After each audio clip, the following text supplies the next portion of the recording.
आज हम बात करेंगे एसएससी के बारे में। एसएससी के बारे में आप सभी जानते ही होंगे, पर सभी के मन में कुछ क्वेश्चंस रहते हैं।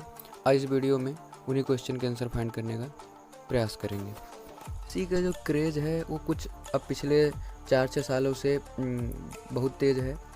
इसके पहले एसएससी क्रेज़ इतना नहीं था। आज हम बात करते हैं कि हिस्ट्री एसएससी कब है, एसएससी की शुरुआत कब से हुई।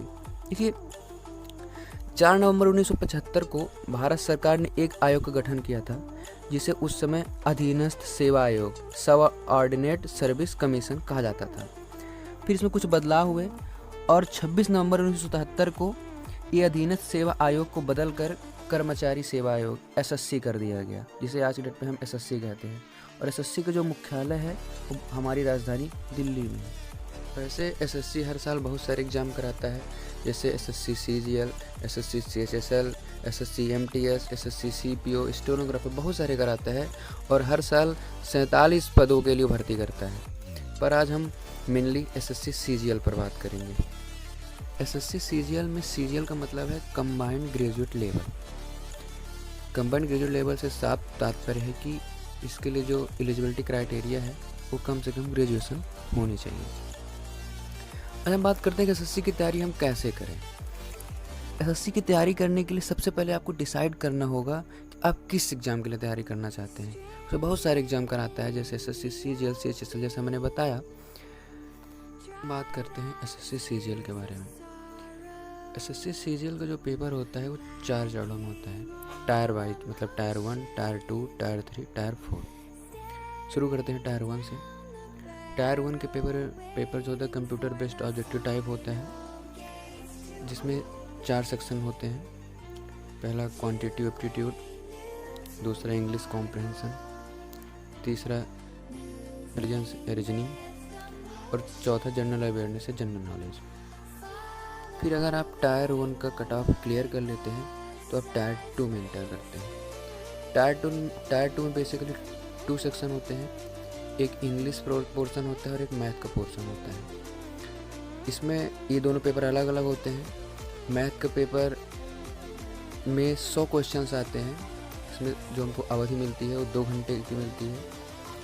और इंग्लिश में 200 क्वेश्चन आते हैं, जिसमें जो समय अवधि है वो भी 2 ही घंटे की रहती है। टायर 2 के बाद जो हमारा कट ऑफ बनता है वो टायर 1 और टायर 2 के दोनों पेपर को मिलाकर बनता है। टायर 2 में 2 और पेपर होते हैं।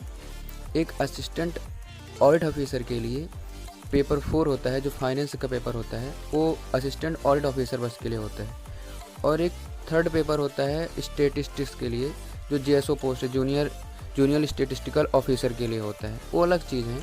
और बाकी पोस्टों के लिए केवल इंग्लिश और मैथ के ही पेपर होते हैं। उसके बाद जो कट ऑफ बनती है टायर 2 के बाद, टायर 1 और टायर 2 के सभी पेपरों को मिला करके अगर आप वो कट ऑफ क्लियर कर लेते हैं तो आप टायर 3 में एंटर करते हैं। टायर 3 जो होता है वो पेन पेपर बेस्ड पेपर होता है, जिसमें ऐसे और लेटर राइटिंग लिखी जाती है। ये सभी पोस्ट के लिए अनिवार्य है, ये सभी के लिए देना पड़ता है। टायर 3 का जो पेपर होता है वो 1 घंटे का होता है। फिर जब आप टायर 3 का पेपर क्लियर कर लेते हैं, उसके बाद टायर 1, टायर 2, टायर 3 का मगअप रिजल्ट बनता है। उसके बाद टायर 4 भी होता है, लेकिन टायर 4 जो है वो कुछ लिमिटेड पोस्टों के लिए है, स्पेसिफिक पोस्टों के लिए है। जैसे उसके लिए टायर 4 में दो प्रकार के टेस्ट होते हैं। एक डाटा एंट्री स्पीड टेस्ट होता है, जो कि टैक्स असिस्टेंट के लिए होता है, और एक कंप्यूटर प्रोफिशिएंसी टेस्ट होता है, जो कि असिस्टेंट सेक्शन ऑफिसर एएसओ जो विभिन्न मिनिस्ट्री में वर्क करते हैं उनके लिए होता है।